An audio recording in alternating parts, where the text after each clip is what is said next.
Baik teman-teman, selamat datang kembali. Pada kesempatan kali ini saya akan membahas analisa saham untuk periode tanggal 13 November sampai dengan tanggal 17 November 2023 ya. Jadi untuk minggu ini seperti biasanya untuk satu video saya bahas sekitar 6 saham.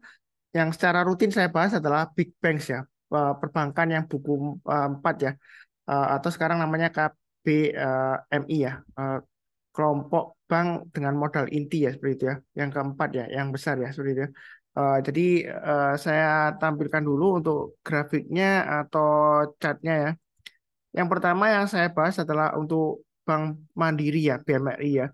Saya mulai dulu dengan grafik mingguannya. Kalau kita lihat di sini untuk mingguannya, itu sebenarnya masih cenderungan lesu ya, masih sideways dia di area sekitar 5.500 sampai dengan 6.000. Jadi sudah pernah saya bahas sebelumnya, sebenarnya untuk trading range-nya Bank Mandiri ini cukup rapi antara 5.000, 5.500, kemudian level berikutnya 5.500 sampai dengan 6.000. Memang saat ini dia masih tengah-tengahnya ya seperti itu. Jadi yang mau buy on weakness itu bisa tunggu di area 5.500 sampai dengan 5.600. Intinya kalau dia selama bertahan di atasnya 5.500 untuk Bank Mandiri ini masih cukup menarik ya. Kalau mau hold boleh atau yang mau spekulasi buy on weakness di sana boleh. Tapi kalau dia gagal turun di banyak 5.500 kita bisa jual dulu ya. Seperti itu ya. Mungkin ada yang bilang oh Pak Sunar Bank Mandiri itu kan dia fundamentalnya bagus, laporan keuangan terakhir juga bagus ya. Laba bersihnya juga lumayan bagus. Ya kenapa kita jual? Ya keep aja.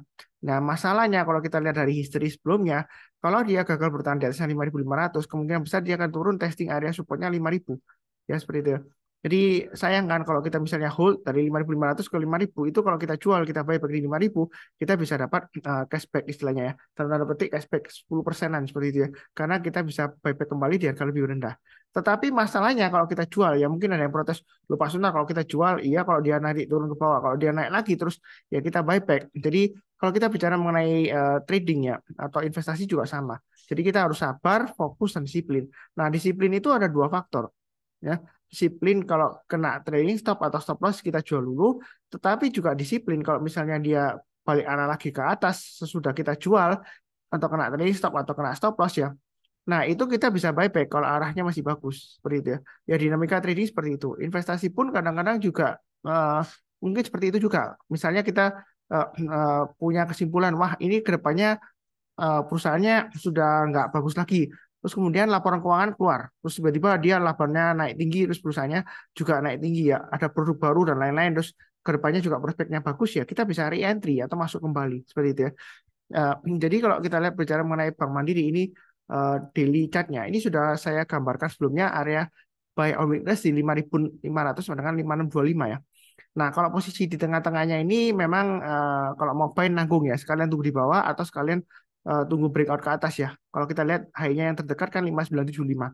Jadi kalau naik ke atas 5.975 kita berusaha buy target price-nya 6.200 dan 6.500. Ya, itu untuk Bank Mandiri.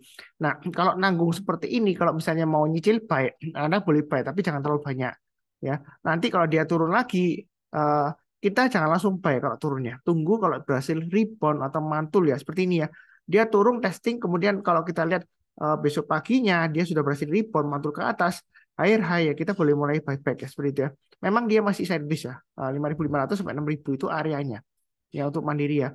Jadi kalau dia breakout ke atas 6.000 mau tambah lagi atau every step silakan. Kita jangan terlalu kaku ya. Artinya kalau dia sebelumnya di sini gagal, oh, Pak Sunar ini naik pun sampai 6.200 Pak Sunar. Kemudian dia turun. Ini sebelumnya dia juga gagal. Tapi kita jangan kaku. Kalau misalnya sebelumnya dia gagal, belum tentu kali ini kalau dia breakout gagal lagi ya. Belum tentu. Tapi juga belum pasti berhasil. Yang pasti adalah kita pasang trailing stop atau stop loss. Jadi jangan sampai keuntungan yang didapat itu hilang atau misalnya sudah untung kemudian berbalik arah lagi turun-turun terus kita jadi rugi. Ya kurang lebih seperti itu ya. Cukup. Berikutnya Bank BRI kalau kita lihat weekly chartnya atau grafik mingguannya di sini. Ini area trading range-nya sudah saya gambarkan ya. 4.700, 5.000, 5.000, 5.350, 5.350, 5.750. Nah, kalau mau buy sekarang sebenarnya nyicil boleh aja ya. Asalkan kita harus tahu kalau dia turun banyak 5.000 dia masih cenderung resiko bakalan testing ke area support berikutnya di 4.700 atau bahkan di 4.300-an bisa ya seperti itu ya. Nah, mungkin sebelumnya ada yang capek Pak Sunar, saya sudah pegang Bank BRI, ternyata setelah saya cut loss, dia terbang. Oh, berarti kita jangan cut loss aja Pak Sunar. Memang sih ya kalau bicara mengenai fundamental ya kalau perusahaannya bagus kita masih boleh keep. Tetapi kita juga harus sadar ya, kadang-kadang kalau price-nya itu turun, kita harus istilahnya melakukan research atau penelitian lagi. Kenapa harganya turun? Apakah karena ada tekanan eh, outflow, misalnya asing banyak yang jual ya, ada kemungkinan seperti itu, atau domestik juga banyak yang jual ya, ada kemungkinan seperti itu. Nah, banyak yang jual itu juga ada faktor yang kita harus pertimbangkan, misalnya jualnya karena apa? Misalnya ada yang lain yang lebih menarik, sektor lain yang lebih menarik ya, seperti misalnya yang dulu ya, sektor batu bara lebih menarik ya, orang-orang pada jual pindah ke sektor energi, misalnya seperti itu, batu bara. Atau eh, di luar saham, misalnya kripto, waktu itu kripto lagi naik-naik tinggi, pernah ya, saham sampai lesu ya. Ada orang yang sampai katanya itu kaya mendadak dari kripto ya, seperti itu. Eh, Beli kripto apa aja hampir langsung cuan gitu ya, seperti itu. Itu di masa istilahnya lagi euforianya. Tapi ada juga yang nyangkut ya, ikut-ikutan tapi dia nggak tahu akhirnya nyangkut ya, seperti itu. Jadi kita juga harus realistis lah. Tadi kalau kita bicara mengenai saham perbankan ya, apalagi yang bank terbesar ya, angka BMI yang terbesar itu dia memang kecenderungan akhir tahun atau awal tahun masih lesu ya. Nanti dia mungkin masa panennya sekitar laporan keuangan kuartal satu keluar atau mendekati dividen. Biasanya dia naik ya seperti itu ya. Jadi kalau kita perhatikan Bank BRI ini cukup menarik sejauh ini, dia cukup solid kinerjanya ya. Jadi kita menggunakan trading range-nya 5.000 sampai 5.350 ya. Kemudian kalau naik ke atas 5.350, target price berikutnya 5.750. Ini memang masih cenderungan downtrend ya, arahnya mengarah ke bawah ya. Memang sebelumnya saya sudah koleksi, kemudian dia naik, saya pasang trailing stop, saya jual sebagian. Saya belum jual semuanya karena dia belum turun lagi di bawah 5.000. Stop loss berikutnya saya pasang di 5.000. Kalau dia turun banyak 5.000 ya saya jual dulu. Memang sih mungkin kalau kita lihat, oh Pak Sunar jangan dijual, nanti dia balik lagi loh. Ini buktinya dia balik-balik. Ya kalau sudah terjadi ngomongnya gampang ya. Karena sebelumnya kalau kita lihat ya untuk BRI ini, kalau dia gagal bertahan di atas 5.000, tentu tapi dia gagal, dia bisa turun ke 4.700. Bahkan sebelumnya dia dari ini ya hampir sekitar 5.000 ya, 4.980, dia bisa terkoreksi sampai dengan 3.960 ya. Padahal kita kan sudah lewati masa COVID ini ya, 2022 ya. Sudah ini all time high-nya sampai 4.980 ya waktu itu ya, dia all time high ya. Kemudian dia turun, bisa turunnya lumayan dalam, hampir balik ke 2021 ini ya, waktu COVID masih ada ya, seperti itu ya. Jadi kita juga jangan terlalu kaku ya, seperti itu ya. Memang sih kalau Anda aliran fundamental ya boleh aja, saya nggak larang kalau Anda mau hold. Cuma saya di sini fokusnya ke price action-nya. Kalau trennya masih downtrend, ini masih downtrend trennya. Jadi kalau kita trading pun jangan terlalu agresif ya. Jadi kalau naik kita tambah lagi average up, tapi kalau turun jangan di average down. Kalau lebih cukup, kemudian berikutnya untuk Bank BNI. Jadi kalau kita perhatikan Bank BNI ini dia secara grafik mingguannya, candle-nya itu dia higher low, higher high. Kalau kita lihat close-nya, dia itu close-nya kan di 4860 minggu lalu ya. Terus 2 minggu sebelumnya dia close-nya di 4890, jadi sedikit turun ya. Tapi dia masih lumayan menarik karena dia higher low dan juga higher high. Nah, di sini kalau kita mau buy, kita harus perhatikan angka 4720. Ini sudah saya gambarkan ya. Selama dia masih bertanya di atasnya 4720, sebenarnya sih masih cukup menarik potensialnya. Tapi kalau dia sudah di bawahnya 4720, dia bearish-nya lumayan lama sebelumnya ya. Ini sebelum aksi korporasi stock split ya. Jadi kita jangan terlalu agresif juga kalau dia turun banyak 4720, lebih baik jual dulu. Kita tunggu di area support berikutnya sekitar 4.300 sampai dengan 4.400. Ya, kurang lebih seperti itu. Nah, kalau kita lihat dari daily chart-nya, ini MA20 masih mengarah ke bawah. Nah, ini dia masih akan testing 4720 ya.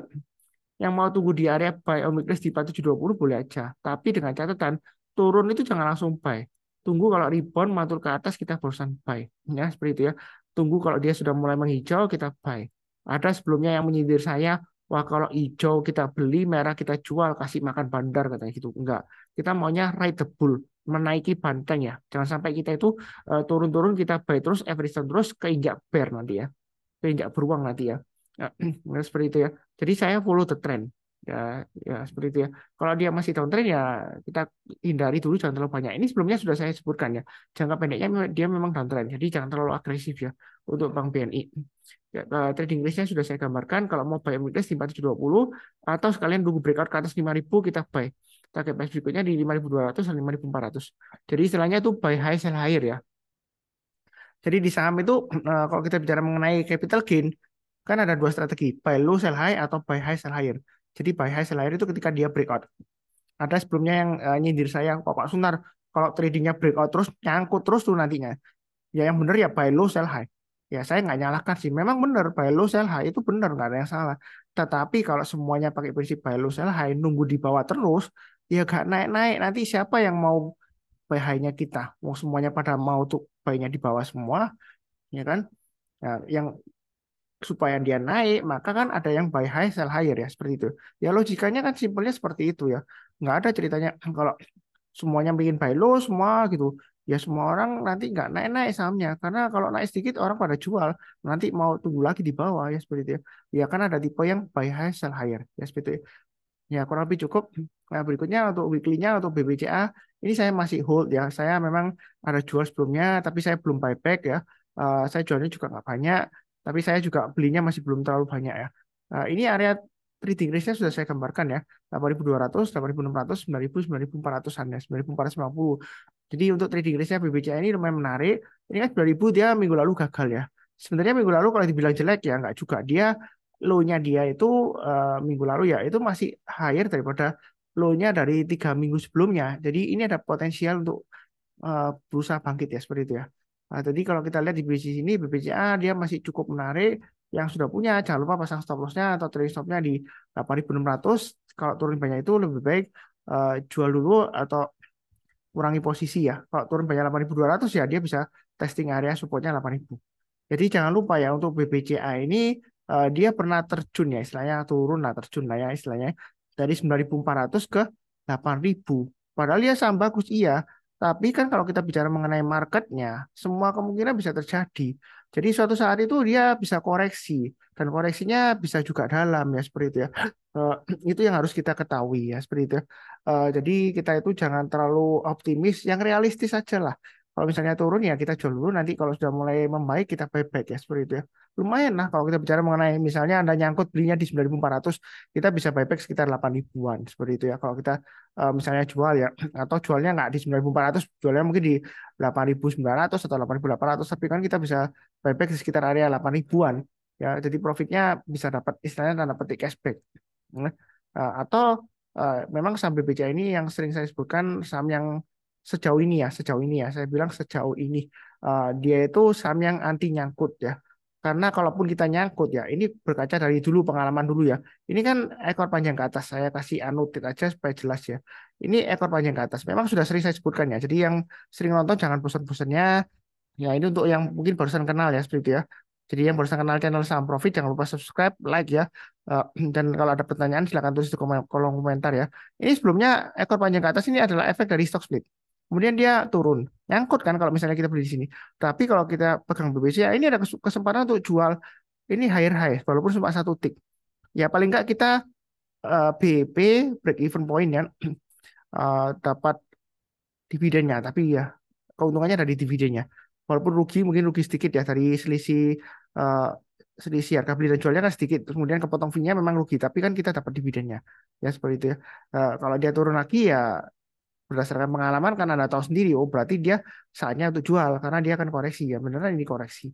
Ya seperti itu. Memang jangka panjangnya dia bagus, fundamentalnya bagus ya. Gak ada yang bilang BBCA itu jelek ya sejauh ini ya. Nah kalau kita bicara mengenai mahal, mahal itu sebenarnya relatif ya. Eh, Dulu saya masih ingat 5 tahun yang lalu ya, banyak yang bilang BBCA itu mahal Pak Sunar, PBV-nya aja berapa ya. Kalau kita berkaca dari 5 tahun yang lalu 2018-an sampai 2023 ini kenaikannya sudah lumayan ya seperti itu ya. Kalau dari all time high-nya sudah bagger ya lebih dari 100% ya seperti itu ya. Jadi per tahunnya kan 20% ya seperti itu ya. Jadi lumayan lah. Kalau kita bicara mungkin ada yang bilang oh Pak Sunar 1 tahun 20% itu sedikit Pak Sunar. Saya aja bisa 35% sehari gitu arah gitu. Iya, masalahnya itu mungkin kebetulan kalau Anda laki ya bisa aja kalau sahamnya arah gitu ya. Tapi kan kalau kita lihat bicara mengenai BBCA, ya kan kalau Anda punya uang banyak ya kan, Anda bandingkan aja kalau 5 tahun untungnya 100% berarti kan 1 tahun 20%. BCA sendiri aja 1 tahun nggak bisa untung 20% bersih dari pendapatannya ya. Misalnya ya pendapatannya saya nggak cek terakhir Anda cek sendiri. Misalnya pendapatannya 1 triliun, 1 triliun ya. Dia belum tentu bisa untung 20% bersih dari 1 triliun ya. Seperti itu ya. Dari operasionalnya ya, bukan dari yang lain-lainnya. Kalau dari yang lain-lainnya mungkin bisa. Tapi kalau dari operasionalnya dari income uh, pendapatan bunganya ya nggak bisa ya. Gimana bisa cuma 20%? Wong NIM-nya aja cuma berapa ya? NIM-nya kan cuma 1 digit ya, nggak sampai 6% kalau seingat saya ya.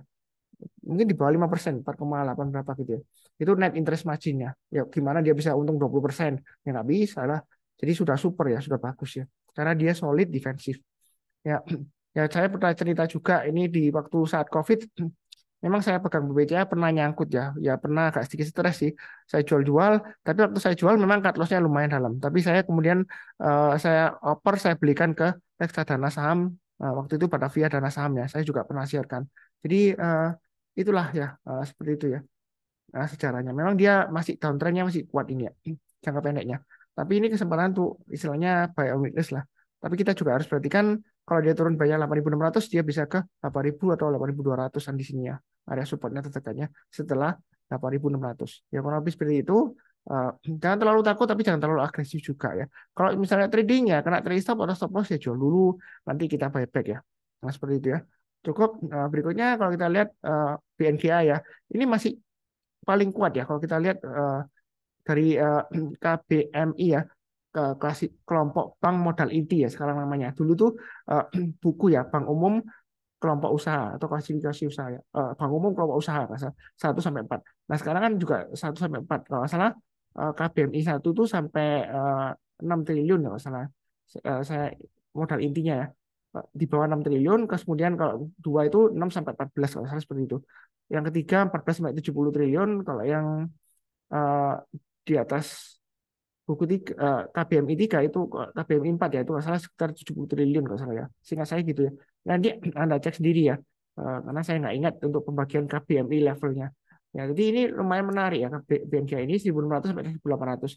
Memang di tengah-tengahnya sih ya. Kalau mau tunggu ya tunggu aja di 1.600 ya. Artinya jangan sampai kalau turun di bawah 1.600 jangan sampai buy ya. Kita tunggu rebound atau ke atas. Oh, kenapa Pak Sunar kan di bawah 1.600 kan dia murah Pak Sunar. Kesempatan untuk nyicil buy gitu ya. Masalahnya kalau dia turun di bawah 1.600, kalau kita berkaca ke belakang, ya kan, eh, itu dia bisa turunnya dalam ya, dalam banget ini ya. Ini juga kalau dia gagal, ini sudah naik tinggi, dia gagal turunnya dalam. Ini juga dalamnya dalam. Karena ciri khasnya dari BNGA ini, kalau dia sudah naik, naiknya itu lumayan lama, berhari-hari, berminggu-minggu, berbulan-bulan, bahkan bertahun-tahun. Tapi kalau sudah turun, dia turunnya juga dalam ya. Bisa berhari-hari, berminggu-minggu, dan berbulan-bulan, dan juga bertahun-tahun bisa ya, seperti itu ya. Ini seperti itu. Jadi dia itu, kita itu jangan sampai terjebak ya. Istilahnya, apa yang dulunya bagus, belum tentu kedepannya bagus.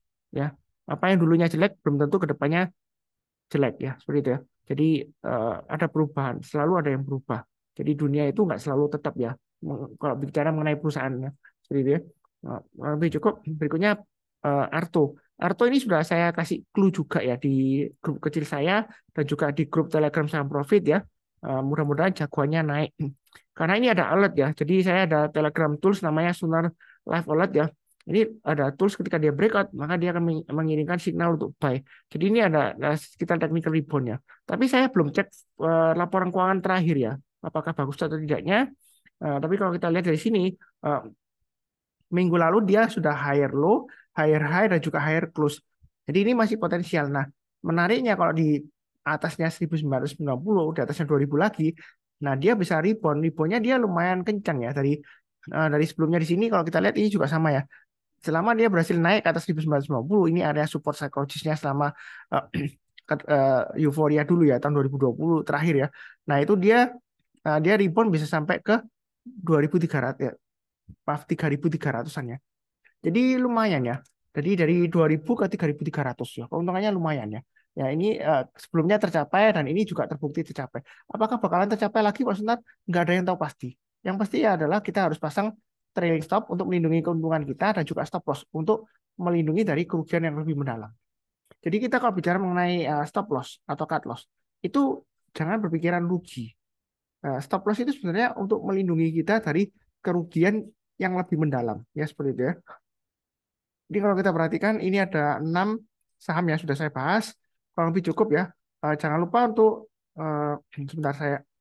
Jangan lupa untuk nonton video yang lainnya. Linknya atau istilahnya podcast linknya ya sekarang ya. YouTube sebelumnya pakai playlist, sekarang podcast linknya untuk minggu ini ada di video deskripsi di bawah ini.